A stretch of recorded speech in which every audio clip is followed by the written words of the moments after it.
Dios les bendiga, hermanos. Vamos a estudiar la Biblia, vamos a orar para que Dios nos dirija. Así que vamos a arrodillarlos, vamos a ir de rodillas. Señor que está en el cielo, santificado sea tu nombre. Gracias te damos porque nos permites estar en tu santo templo para poder disfrutar de tu palabra. Bendice a tu pueblo, a nuestros hermanos en general, las visitas, a los hermanos nuevos en la fe, para que este tema lo puedan discernir de acuerdo a tu palabra, pues te lo suplicamos en el nombre de Jesús. Amén.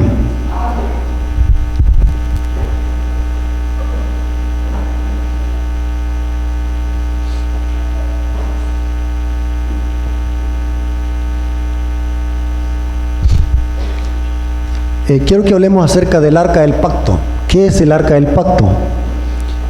Vamos a usar como base Éxodo 25:8.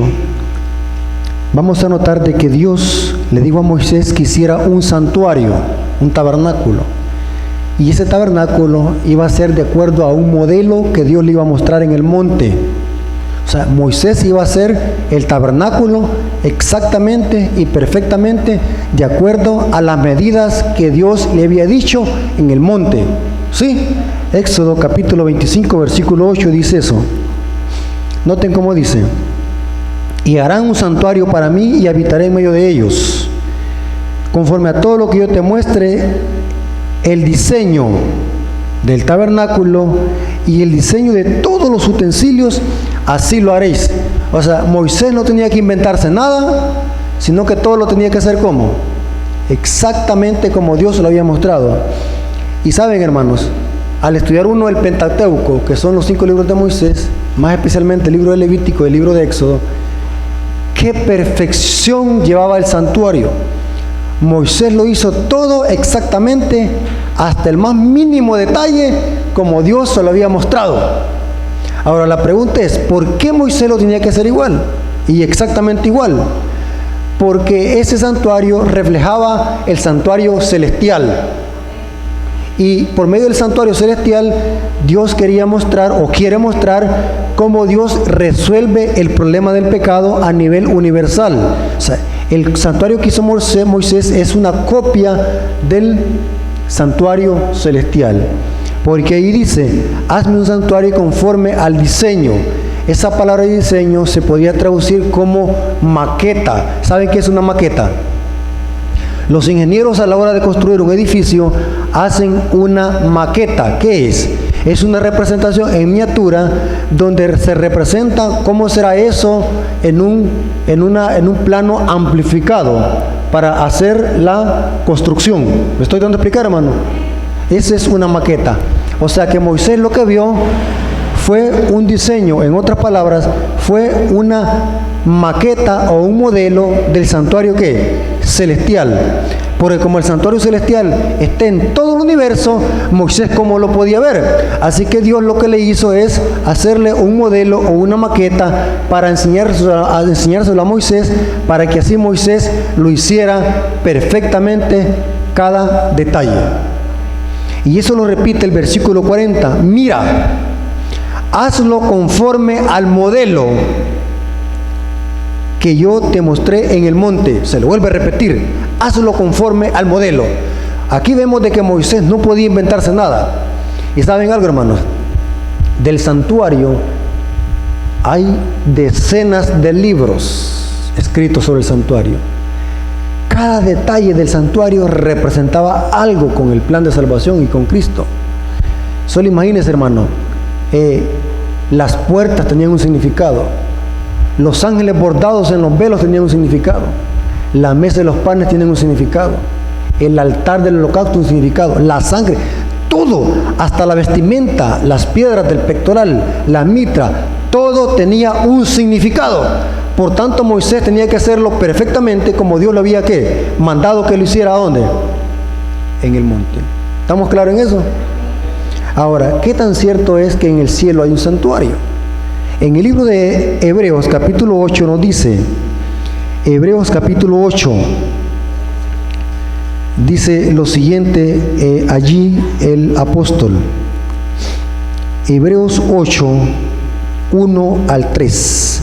Ahora bien, el punto principal de lo que venimos diciendo es que tenemos un sumo sacerdote, el cual se sentó a la diestra del trono de la majestad en los cielos, ministro del santuario de aquel verdadero tabernáculo que levantó el Señor y no el hombre. Pregunto, ¿hay un santuario en el cielo, un tabernáculo? Sí. ¿Cristo ministra en ese tabernáculo? Sí. ¿Cristo es nuestro sumo sacerdote? Sí. ¿Quién levantó ese tabernáculo? Dios. No fue mano humana como el que hizo Moisés, porque el que hizo Moisés era una representación ¿qué? Compacta ¿de cuál santuario? Del celestial. O sea, en el cielo tenemos a un sumo sacerdote que ministra en el santuario celestial, y ese santuario está establecido en todo el universo. Salomón, a la hora de edificar el tabernáculo, el templo de Salomón, que lo hizo más detallado, dijo Salomón en la oración: ni los cielos ni los cielos pueden contenerte. ¿Qué significa eso? Que el santuario celestial es tan enorme que está expandido en todo el universo. ¿Estamos de acuerdo en eso? ¿Cuántos lugares claves tenía el santuario? La mayoría de predicadores dicen 3. Ese es un error. Muchos de los hermanos quizás no saben este tema del santuario, pero este es un pilar número 1 del pueblo adventista. Es una doctrina exclusiva del pueblo adventista, la doctrina del santuario. Y sería ley que todo adventista conociera al principio y al revés, al derecho y al revés, la doctrina del santuario, porque el plan de salvación está revelado en el santuario. Inclusive, para entender toda la Biblia, tiene que estudiar el santuario. Si usted quiere entender el libro de Daniel, tiene que estudiar el santuario. Si usted quiere entender los evangelios, tiene que estudiar el santuario. Si usted quiere entender el libro de Apocalipsis, tiene que estudiar el santuario. Cualquier versículo de la Biblia tiene que estudiarse a la luz del santuario, porque el santuario es una representación ¿de qué? Del plan de salvación, cómo Dios resuelve el problema del pecado a nivel cósmico. ¿Cuántos lugares claves tenía el santuario? La mayoría de predicadores dicen 3, porque empiezan desde el atrio, lugar santo y lugar santísimo. Así empiezan a contarlo. Pero eso es un error, porque el santuario no comenzaba en el atrio, sino que comenzaba en el campamento de los santos, donde estaba el pueblo alrededor. Porque de nada servía el edificio si el pueblo no estaba. Porque el versículo 8 del capítulo 25 dice: hazme un santuario y yo habitaré en medio de ellos. El objetivo de Dios no era habitar en una carpa. El objetivo de Dios era habitar en medio de ¿qué? De su pueblo. ¿Están conmigo, hermanos? O sea que la carpa no servía de nada si no existía el pueblo, y viceversa. ¿Estamos conmigo? ¿Están conmigo lo que quiero decir? Porque el objetivo de Dios era ¿qué? Habitar con su pueblo. Así que el santuario tendría que empezar a contarse ¿desde dónde? Desde el campamento de los santos. En otras palabras, el tabernáculo, ¿cuántos lugares claves tenía? 4. El campamento representa que Cristo se humanizó y tabernaculó con el pueblo y se hizo hombre para habitar con nosotros. Eso representa el campamento de los santos. El atrio representa que Cristo, después de vivir con nosotros 33 años y medio, fue a morir en la cruz. Eso representa el altar del sacrificio, que es el atrio. Tenemos el lugar santo, representa que Jesús es nuestro intercesor, nuestro mediador, porque después de que ascendió al cielo, ¿para dónde fue? A interceder por su pueblo, al lugar santo. Tenemos el lugar santísimo, representa que Jesús es nuestro juez, porque ahí se hacía la obra de juicio en el día de la expiación. Y la salida del lugar santísimo representa que Jesús es nuestro Rey de Reyes y Señor de Señores. Porque cuando Jesús viene por segunda vez, no viene como sumo sacerdote, sino que viene vestido como Rey de Reyes y Señor de Señores. ¿Estamos de acuerdo? Repasemos. El campamento representa que Jesús es nuestro ¿qué? Nuestro ejemplo. Vivió una vida santa en medio de los pecadores. Después de vivir una vida santa, tuvo una muerte perfecta. ¿Representa qué? El atrio, donde estaba el altar del sacrificio. El lugar santo representa ¿qué? Jesús es nuestro mediador. Después de ser nuestro sacrificio, ascendió al cielo para hacer ¿qué? La obra de mediador. Después de estar en el lugar santo haciendo la obra del mediador, se le añade otra obra. No es que terminó la otra, sino que se le añade otra obra. ¿Cuál es? La obra de ¿qué? De juez en el lugar santísimo. Cristo, nuestro mediador, es nuestro juez, nuestro sacrificio y nuestro ejemplo, el santuario. Y la salida del santuario, ¿qué representa? Que Jesús es ¿qué? Nuestro Rey de Reyes y Señor de Señores. Mire qué interesante, nuestro ejemplo, nuestro sacrificio, nuestro mediador y abogado, y nuestro juez y nuestro Rey de Reyes y Señor de Señores. Todo lo que representa el santuario. Voy a la carrera. Ahora, ¿qué es lo que hay en el lugar santísimo? En el lugar santísimo estaba el arca del pacto, mientras que en el lugar santo habían 3 utensilios. Al norte estaba la mesa de los panes, al sur estaba el candelabro de oro y al oriente estaba el altar del incienso. Y después del velo que separaba el lugar santo y el lugar santísimo, estaba un utensilio que estaba en el lugar santísimo llamado el arca del pacto. El arca del pacto, hermanos, era un cofre de madera de acacia cubierto de oro. Encima del cofre, sobre el propiciatorio, que era la tapa, habían 2 querubines. Y cada querubín chocaba sus 2 alas entre sí y con otra ala cubrían, como que se estaban cubriendo el propiciatorio. Y sobre esos querubines se manifestaba una luz hermosa que se le conocía como la Shekinah. Era donde Dios hablaba al sacerdote y el sacerdote le hablaba al pueblo. Y de esa manera Dios se comunicaba con el pueblo. Lo interesante es de que adentro del arca del pacto, adentro de la tapa, la Biblia dice que habían 3 cosas. Hebreos capítulo 9, versículo 1 en adelante. Ahora bien, el primer pacto tenía ordenanzas de culto y un santuario terrenal. Estoy leyendo Hebreos 9, 1 en adelante. Porque el tabernáculo estaba dispuesto así. En la primera parte, llamada el lugar santo, estaba el candelabro, la mesa de los panes y la preposición. ¿Qué representa el lugar santo? Que Jesús es nuestro cabal, nuestro abogado o nuestro mediador. ¿Están conmigo, hermanos? ¿Vamos bien hasta aquí? Y sigue diciendo, tras el segundo velo estaba la parte del tabernáculo llamado ¿qué?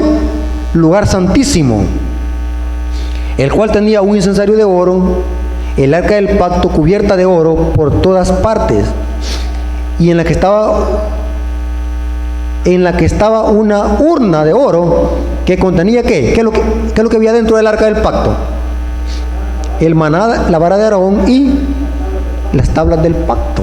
3 cosas habían adentro del arca del pacto. ¿Qué representan estas 3 cosas? ¿Qué representan los querubines? Y quiero decirles algo muy interesante, hermano. El arca del pacto en el santuario terrenal y en el celestial representa el trono de Dios. Repita conmigo. El trono de Dios. Y saben, hermanos, que según las profecías de Daniel y Apocalipsis, el trono de Dios es movible. Ezequiel dice que se mueve y tiene rueda. Y las ruedas son los ángeles que mueven el trono. Mientras que Daniel dice que vio que los tronos se pusieron en un lugar y se quitaron de otro. Consígame agua, hermano. Se pusieron de un lugar y se pusieron a otro. Y vi tronos. Se pusieron tronos. Y se sentó un anciano de día. Eso representa que el trono de Dios es movible. ¿Estamos de acuerdo en eso? El arca del pacto. La lectura bíblica dice que Juan, en visión, ¿qué es lo que vio en el cielo? ¿Qué es lo que vio Juan en el cielo? Según la lectura bíblica. Noten lo que dice Apocalipsis 11, versículo 19. Gracias, hermana.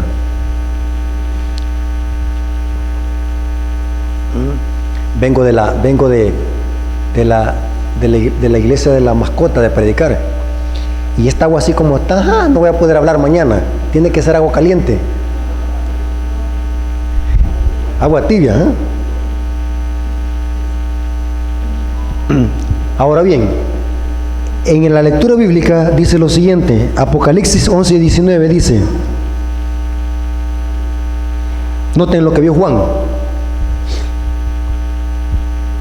Apocalipsis 11 y 19, el templo de Dios fue abierto en el cielo, ¿y qué es lo que vio Juan? El arca de su pacto. Se veía en el templo, hubo relámpagos, voces, truenos y un terremoto y grande granizo. Pregunto, ¿qué departamento vio Juan? ¿El lugar santo o el lugar santísimo? ¿Ah? Lugar santísimo, porque el arca del pacto estaba ¿dónde? En el lugar santísimo. Ahora, pongan atención, no se vayan a perder. Si el santuario que hizo Moisés era una copia exacta del santuario celestial, pregunto, ¿será que en el santuario celestial, también dentro del arca del pacto, está el maná, la vara de Aarón y las tablas del pacto? Entonces la ley no ha quedado abolida. ¿Captaron, hermano? ¿Qué dicen los protestantes? Que quedó abolida. ¿Pero qué es lo que vio Juan? El arca del pacto. Sí. Original. Es este original. Sí, hermano, mire. La garganta se calienta y al tomar agua helada, mañana voy a andar haciendo como señas para hablar. Entonces, hermano, la ley no ha quedado abolida, como dicen los cristianos, porque Juan vio el arca del pacto, y el arca del pacto ¿dónde está? En el lugar santísimo del santuario celestial. Ahora, en el siguiente tiempo vamos a estudiar qué representa cada utensilio que hay dentro del arca del pacto. ¿Qué representa? ¿Qué representa la vara de Aarón, el maná y las tablas del pacto? Y saben algo muy importante, hermanos, para seguir. Nuestro mensaje y nuestra teología adventista es una teología del lugar santísimo.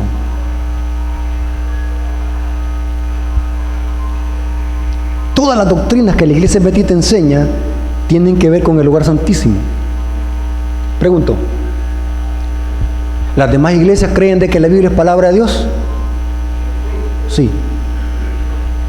¿Las demás iglesias creen de que hay que salir a predicar el evangelio?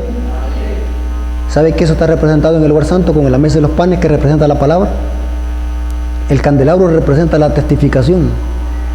El altar del incienso representa la oración de los santos. Pregunto, ¿los demás cristianos enseñan allá que hay que predicar el evangelio de afuera? ¿Sí? ¿Enseñan de que hay que orar? Sí. Ahora, aquí viene lo interesante. ¿Qué es lo que nos enseñan los cristianos? Todo lo que no está en el lugar santísimo. Vamos a lo siguiente. ¿Qué representa el maná? Voy ligero, hermano, porque yo sé que ustedes son inteligentes y van a captar esto. ¿A dónde se dio el maná? En el desierto, Éxodo 16. ¿Para qué? Para alimentar al pueblo. Pregunto, ¿qué venían de comer los israelitas en Egipto? Carne, comida inmunda y todo. Dios quería educarlos con una buena alimentación, y el maná cumplía con todas las vitaminas, nutrientes, macronutrientes, carbohidratos, todo tenía el maná en un solo pan. O sea que el pueblo no necesitaba comer otra cosa, porque allí estaba compuesto en un solo alimento todo lo que nuestro cuerpo necesita fisiológicamente. Pero el pueblo, ¿qué es lo que dice? Ya los aburrió el maná. ¿Queremos qué? Carne. Tremendo. ¿Saben qué representa el maná? El maná representa la reforma pro salud. Pregunta, hermano, ¿qué es reforma pro salud? Que debemos de alimentarlos sanamente y hay que dejar de comer carnes y todo lo que proviene de animal. Pregunto, ¿los protestantes enseñan eso? ¿Y esta doctrina con qué lugar tiene que ver? Con el lugar santísimo. ¿Qué representa también el maná? Representa también un aspecto espiritual. No solo el pan vive el hombre, sino de toda palabra que sale, ¿qué? Cristo en San Juan 6 dijo, yo soy el pan que descendió, ¿qué? Del cielo. Cuando los alimentamos con la Biblia, ¿estamos qué?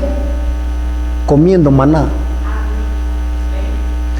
Cristo es el maná encarnado y la Biblia es el maná escrito. ¿Están conmigo, hermanos? Cuando leemos la Biblia, ¿estamos qué? Comiendo maná. Eso representa el maná, la Reforma Pro Salud. Y como adventistas estamos dejando mucho que desear sobre la Reforma Pro Salud. Estamos comiendo mucha comida chatarra y por eso los estamos enfermando. Los hospitales adventistas que fueron creados para los impíos, hoy están sirviendo para los mismos adventistas. Jamás se había producido tanta cantidad de cánceres en la iglesia por comer tanta comida chatarra, carnes, embutidos, sodas. Eso se está consumiendo en la iglesia. No estamos respetando la Reforma Pro Salud.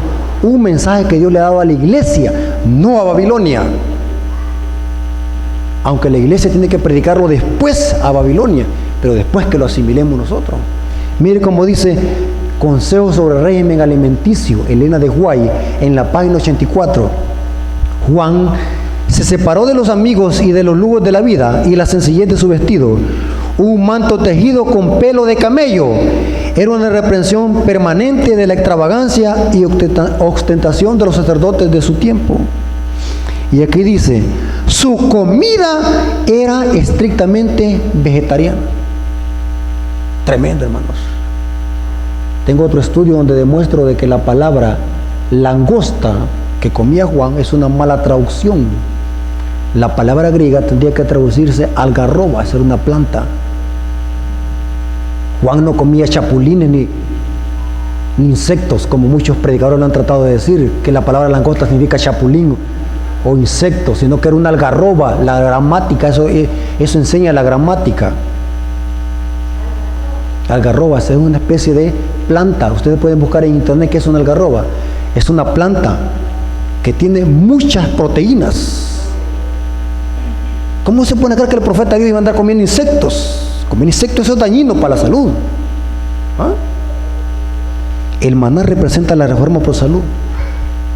La vara de Aarón, ¿saben qué significa? Dos cosas.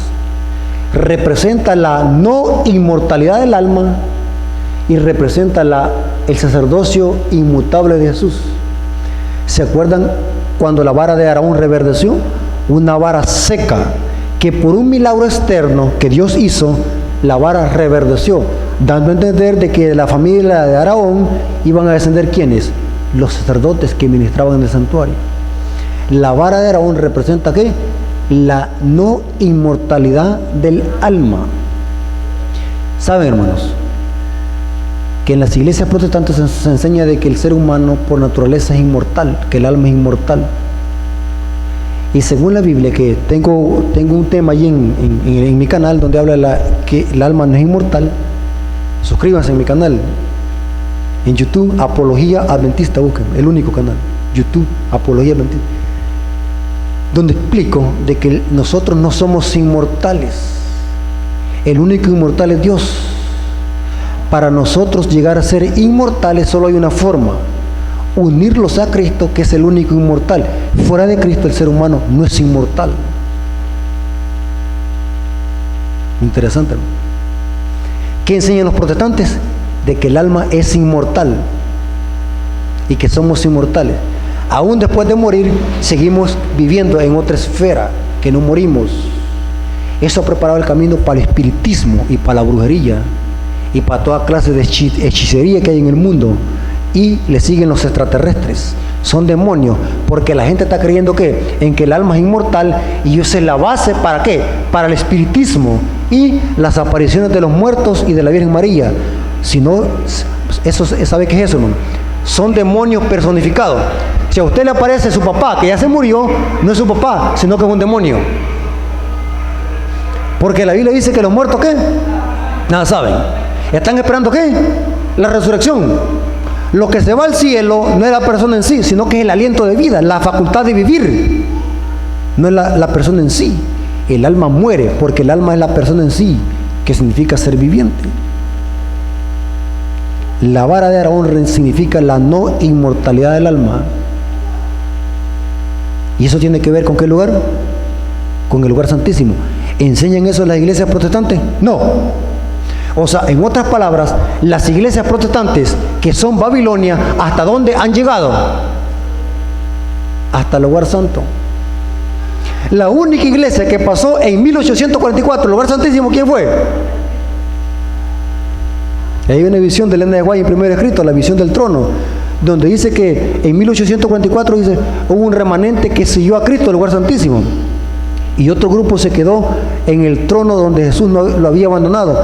Y el diablo soplaba influencia impía, porque estaban adorando a Dios donde no está, hablando simbólicamente lo que pasó durante el chasco en 1844. Una visión sorprendente que tiene Elena de White en primer escrito, la visión del trono. ¿Qué representan las tablas de la ley? Las tablas de la ley, hermanos, son los 10 mandamientos. Es el fundamento del gobierno de Dios. Un gobierno sin ley no puede subsistir. Dios gobierna el universo y sus criaturas por medio de su ley. Su justicia se refleja en su ley, que está dentro del arca del pacto. Cuando los protestantes dicen que la ley quedó abolida, que la ley fue para los judíos, están diciendo una gran herejía y están apoyando al diablo con esa enseñanza. Porque el que creó esa enseñanza, que la ley quedó abolida y que el sábado y los 10 mandamientos eran para los judíos, es un invento del diablo. Porque así como los 10 mandamientos estaban en el arca del pacto que Moisés hizo, también el gran original está ¿dónde? En el cielo. Dios gobierna sus criaturas a través de su ley. Su justicia se refleja en su ley. Salmo 119, versículo 142 dice, tu justicia es justicia eterna y tu ley es la verdad. La justicia de Dios es su ley. La ley no ha quedado abolida. Para nada, hermanos. Para nada. Pero la Biblia dice que encima del propiciatorio habían 2 querubines y miraban hacia abajo, como que se estaban interesados en el arca, en lo que había dentro del arca del pacto. ¿Qué son los querubines, hermanos? ¿Saben de que el diablo antes de su caída era un querubín? Los 4 seres vivientes de Apocalipsis 4 y 5 son 4 querubines que custodian y cubren el propiciatorio y custodian la ley de Dios, la ley sagrada de Dios. El diablo antes de su caída tenía ese privilegio. Era el que estaba más cerca del trono de Dios porque era un querubín. Después de su caída, quien tomó el lugar fue Gabriel, según el Espíritu de Profecía y según Lucas. Interesante, hermano. Los ángeles mirando hacia abajo representa cómo los ángeles del cielo están interesados en el plan de salvación y cómo ven el conflicto entre el bien y el mal que se desarrolla aquí en esta tierra. Ellos están pendientes. Hebreos 1:14 dice que son espíritus ministradores enviados a favor de los que han de heredar ¿qué? La salvación. O sea, los ángeles son ayudadores de los hijos de Dios y están pendientes del conflicto que se desarrolla entre el bien y el mal. Inclusive los mensajes de los 3 ángeles, ¿saben de dónde salen los mensajes de los 3 ángeles? Del lugar santísimo. Todas las doctrinas que la iglesia adventista enseña que nos distinguen como pueblo remanente vienen del lugar santísimo. Nuestra teología está basada en lo que enseña o lo que está en el lugar santísimo. ¿Saben algo? También algo muy importante, hermanos. La iglesia adventista del 7º día fue levantada con ese propósito, para predicar las verdades que están en el lugar santísimo. La reforma por salud, la ley de Dios, el sábado, la no inmortalidad del alma, el estado de los muertos, el juicio investigador, el castigo final de los impíos, la Reforma Pro Salud. Todo lo que usted ha creído de la Iglesia Adventista tiene que ver con el lugar santísimo. Ahí está todo. Por tanto, cuando la Iglesia Adventista, yo siempre lo digo yo esto, hermano, cuando tengo tiempo, la Iglesia Adventista, hermanos, no ha sido llamada para predicar sermones sensacionalistas. No hemos sido llamados a predicar sermones que los podemos hallar en cualquier iglesia protestante. Nuestro mensaje es especial. La Iglesia Adventista ha sido llamada para predicar los mensajes de los tres ángeles, no para predicar otro tema. Y mire, hermano, aunque sean temas bíblicos, pero no es ese el mensaje que la iglesia tiene que estar predicando. Porque nuestra teología es una teología del lugar santísimo. Y como iglesia los hemos vuelto iglesia adventista evangélicas. Estamos predicando sermones que los podemos oír en cualquier iglesia evangélica. Qué tremendo en que hemos caído, hermano. Y Elena de White vio de que hubo un grupo que se iba a volver del lugar santísimo a adorar en el lugar santo. Y eso se está cumpliendo en la iglesia, hermanos. Nos hemos perdido de vista nuestra teología y nuestro mensaje. Ya no queremos hablar de la marca y la bestia, del sábado. No queremos denunciar los sistemas políticos y religiosos. No queremos anunciar que el domingo viene. Y todo esto tiene que ver con el lugar santísimo. El conflicto entre el bien y el mal tiene que ver con el lugar santísimo. Porque allí está la guerra. El diablo odia las verdades que están contenidas ¿dónde? En el lugar santísimo. Porque la guerra se hace ¿contra quiénes? Contra los que guardan los mandamientos. ¿Y los mandamientos con qué lugar tienen que ver? Con el lugar santísimo. La guerra es con el remanente. O sea que nuestras verdades están contenidas en el lugar santísimo del santuario, hermanos. Para eso Dios nos ha mandado y nos ha llamado como pueblo remanente para que prediquemos estas verdades. Anunciarle al mundo, hermanos, que Cristo viene. Anunciarle al mundo, hermanos, de que el domingo no es el día de reposo, sino que la marca de la bestia. Tremendo, hermano. Hemos sido llamados para predicar la Reforma Pro Salud. Anunciarles al mundo, hermanos, que la medicina no está en el hospital, sino de comer como sano. No es el cáncer no es la quimioterapia que sana el cáncer, sino que usted se alimente correcto. Va a matar las células cancerizas. Tremendo, hermano. Y saben, hermanos, ¿por qué muchos de nosotros los predicadores no hablamos mucho de la Reforma Pro Salud? Porque en la iglesia no se está viviendo. Y esos temas casi no se predican. Comenzando desde nuestros líderes, no se predica, no se vive la Reforma Pro Salud. Estamos comiendo comida chatarra. Estamos alimentándolos como los mundanos. Y nuestra teología es una teología ¿qué? Del lugar santísimo. Tremendo, hermanos. Hay una cita del Espíritu de Profecía que está en el Conflicto de los Siglos, página 410. A Juan se le permitió contemplar el primer departamento del santuario en el cielo y vio allí 7 lámparas. Hablando del lugar santo. Saben, hermanos, que el Apocalipsis también está basado en el santuario. El capítulo 1 hasta el capítulo 9